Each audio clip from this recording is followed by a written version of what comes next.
Hej, jeg hedder Cecilie. Her bor jeg i Vejrup i et hus, hvor min far har sit bilforhandler og sit værksted. Noget min farfar startede for mange år siden. Dengang var der også rigtig gang i vores by. Her er vores købmand. Det er her, vi køber ind. Købmandsforretningen har min mor og far betalt sammen med alle andre her i byen. Den kostede mange penge. Der er mange huse i vores by, og der bliver flere og flere. Jeg kan godt lide at få flere venner. Vi har også en sø, som vi selv har lavet. Vi er i gang med at lave det hele flot. I næste måned skal vi til at plante træer rundt om hele søen.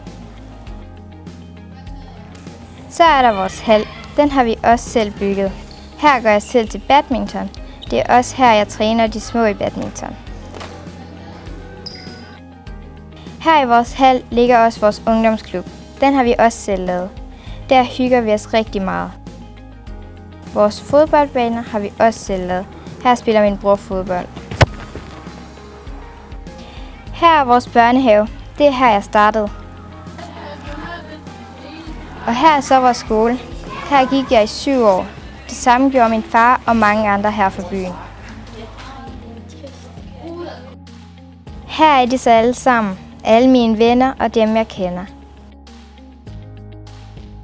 Vi vil rigtig gerne have lov til at beholde vores skole. Den er bare den bedste. Kom og besøg os fredag den 14. september kl. 16.